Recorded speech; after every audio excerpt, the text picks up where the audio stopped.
So today on the trio protocol, we want to discuss how the fungus, right, which is the elements of our destruction, physical destruction, how they, of course, most persons would say they harbor heavy metals because they utilize these to build what is called a extracellular matrix. That's after the biofilm, the harder substance. I would have shown you in a subsequent video. Maybe I need to find another one and show you. um they use the heavy metals for that construction. They of course use your protein, your amino acid inside your body to do the construction. And of course the energy source that the fungus use is that of glucose, sugars. So it's critical that we understand that fungus are not just affecting or eating our energy molecule. We also, that's the glucose, we also have to understand it's harboring what is not necessarily proper for a human function at a high quantity. That's the heavy metals. And the liver does pull out the heavy metals naturally, but when you have a harbor, a guy who's holding on the heavy metals, the liver would not be able to crack the code easily. And here is where I come into my discussion of amino acids in today's AI Health Insight. Again, folks, welcome. A is for amino, and this is the trio protocol brought to you by Moses. We are here looking at a subsequent theory. Of course, everything that I say is based upon a story. This is just a story. Now, a fungus or a host of fungus, which is the actual detriment of the physical body of humankind, what they would do is rob your amino acid. Maybe you may not have thought about it, so today I bring awareness to you to think about how the fungus robs your amino acid. Now, we don't eat protein. We cannot eat protein. We could inject protein directly into the blood, such as the insulin shot or the peptide shot or the steroid shot. They are protein. But we do not get protein from our meat. We eat meat, we eat fish, we eat eggs. These are complete sources of amino acids, especially the 9 essential amino acids, the 8 or 9 essential amino acids. I can't get that right. However, they have others up to the 22. Some of them, like, different categories have up to the 22. But we are focused on the 8 or 9 because once you have the 8 or 9, that's the sand, the cement, the gravels, you could now make ballistas or blocks. You could make anything inside of you once you have organs that are stimulated to make things. We'll talk about that in the trio protocol. However, the plant-based protein are now also known not to give you all the 8 or 9 essential amino acids. Now, we do mix our plants to get 8 or 9 essential amino acids, and that's suitable for the day. You eat plant-based foods in the day, you get some amino acids. And if you are becoming conscious enough to understand the need of the 8 or 9 essential amino acids plus the others, you start asking yourself which or what in the plant that is lacking, and you would find out soon that lysine is lacking. So you could just supplement with lysine and a plant-based source of things like legume, beans, nuts, and those things. When you mix them together, and you may get 8 or 9.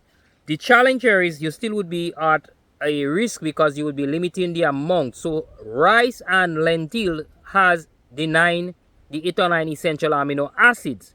Rice having the one that lentil doesn't have a lot in, that's methionine. And you may say, well, I'm getting my 8 or 9, but the 8 or 9 is required based upon everybody's bodily provisions. So for example, you cannot tell me how much amino acids I need, and I cannot tell you how much amino acids you need.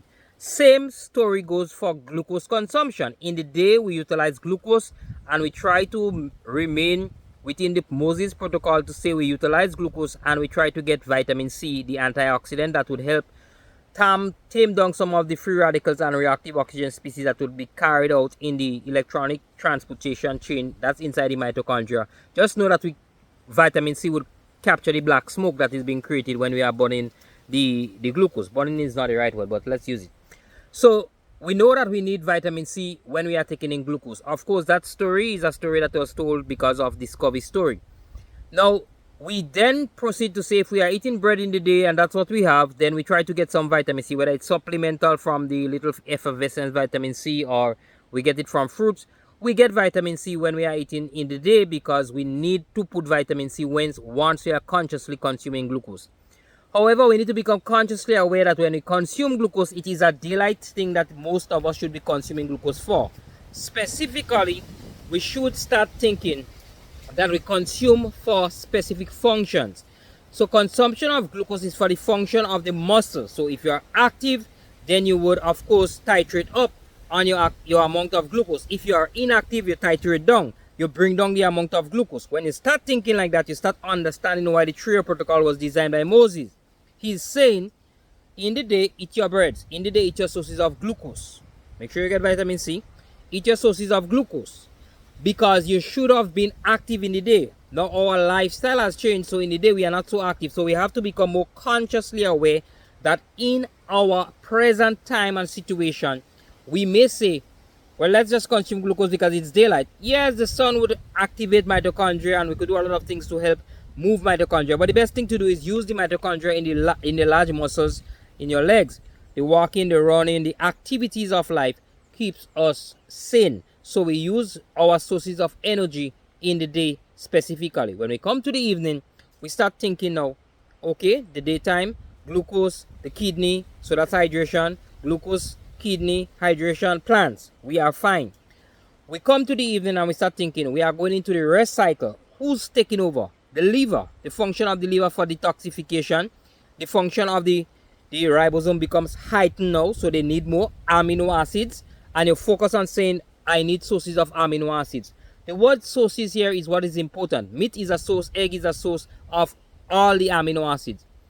However, you have to start saying, I do not need sources of glucose in the evening, because if I do this, I would be harboring glucose in my bloodstream because my muscles are not so active.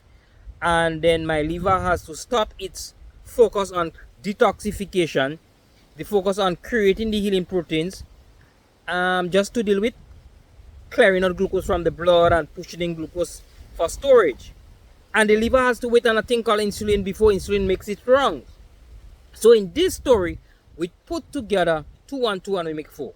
And in this case, we say amino acids, wonderful for the evening, complete source of amino acids with reduced amount of glucose. Reduced amount of glucose cannot be determined by anybody. It has to be determined by your level of activity.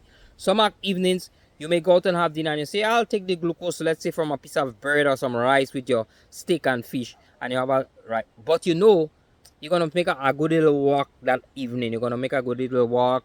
You might be a little bit late. You might be having a little activity. Because you're going to digest in 3 hours and then you're going to get the glucose and you're going to utilize the glucose. But you are home watching television in the evening, 3, 4 o'clock. You're having your last meal. You start saying, I want to have eggs and maybe piece of chicken, eggs and piece of fish, eggs and some cheese or something like that, because I basically gonna lie down and rest. And so the digestion 3 and 4 hours after does not push in glucose or a high amount of glucose in the body. Now the liver says, I could do my work very early, I could start doing the detoxification, start doing some healing, but also I don't have to stop because there isn't much glucose. And just in case the body needs glucose, I have enough glycogen and you have enough fat that the liver could pull in and convert into glucose. But the liver also says, if he eats enough amino acids and he has excess amino acids, I could even convert that into glucose if he needs while he is sleeping. And the if is quite sporadic because there is fatty acids for the brain and all these kind of things too. Anyhow, how does fungus come into this picture? Imagine that is our natural story. And the story comes that this guy called Fungus knows how to ask for what he needs. He requests for what he needs using the same hormonal system called neurotransmitters to send messages to the brain and tell this guy who just ate 2, 3 eggs and a piece of beef, boss, you need some bread. That's in the evening. I'm conscious about it. You need some bread. Nah, man, a piece of cake looking good. Oh, you need this, you need that. And it's all pointing to something of high glucose content. Who do you think is doing that? Do you think it's you, the physical being, or you, the spiritual person who resides in the physical, the real true you? Do you think it's any of this? No, my friend. Your body, your physical body does not tell you that. You know what? Who's telling you that? Fungus is sending now. They are pulling on your amino acids.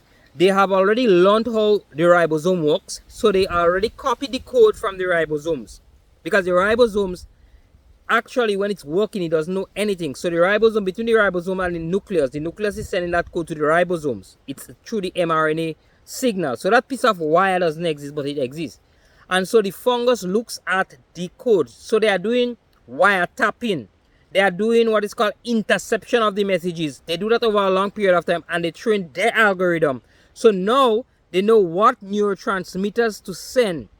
So they pull on your amino acids independent of the ribosomes, independent of the working of the cells. They pull on amino acids and they bring the amino acids together just like our ribosomes, mimicking the activity of the ribosomes. That is a perfect hacker. They hack and then they spoof. And then they go and they send that message up to the brain, telling the brain to tell that guy to go and eat again. The guy belly full. The guy just had 3, 4, 5 eggs. The guy had beef. The guy had butter. The guy had all that he needs. He's not hungry. If you put more egg in front of him, he say, no, I'm full. But the guy is there craving. I need to eat some nuts. I need to eat some bread. I need to eat piece of bakes. I need to eat cornflakes. That is when you are very clear that you have a fungal infection. Become conscious, my friends. Join the wave. Join the people of the True Protocol and understand the stories of Moses and the stories of the inner working of the children of Israel. That's the cells. The children of Israel is the cells. Use Israel. Anyway, that's nonsense. And you would understand how critical it is for us to learn these little things. Because our amino acids are our building blocks of life. Again, folks, we do not eat protein. We cannot eat protein. The word dietary protein is used to kind of encompass a whole set of things, plants and animals included. The word complete protein, this is generally referred to as those that have all the 9 plus essential amino acids. That would be like egg, fish, meat, which is in the perfect ratios also. They like to tell you it has all. Having all is not important. What is critical is having all in a very good fashionable ratio for utilization. If you're confused, simply say to yourself, if you bring in 20 bags of cement and 1 bucket of sand and 1 bucket of gravel and you have to mix, explain what would you be mixing. You would notice you might be given a ratio of saying 1 bag of sand to 1 bucket of sand, 1 bag of gravels to 1 bucket of sand to 1 bag of cement. And then you would say to yourself, I could only use 1 bag of cement. The other 19 bags would be left unused. That is how it happens in the body. That is why we have to understand complete sources of amino acids. If you are interested in these kind of things and you do not want to eat meat, that's fine. I have essential amino acids. You could find it on my website. You have collagen powder. You have, some people choose whey protein powder, and I would prefer to use that more when you are, because it does have give you a lot of glucose, so you use that more in the activity session, which is a delighting. You have body health essential amino acids. I do use this one. You have general cheaper ones, and they are all the same because L-leucine is L-leucine, L-lysine is L-lysine, tryptophan is tryptophan, whatever it is. The point is, let's get this right, because the human body is what makes human protein. What does it need? It needs 2 factors. It needs the presence of all the amino acids, specifically the 8 or 9, and it also needs a working ribosome, and it needs a message from the nucleus to the ribosome. I could tell you, the Trio protocol is telling us, is calling us to understand that we could do much more if we supply ourselves with essential amino acids, specifically in the evening into the night. That would give us the best fighting chance against the fungus.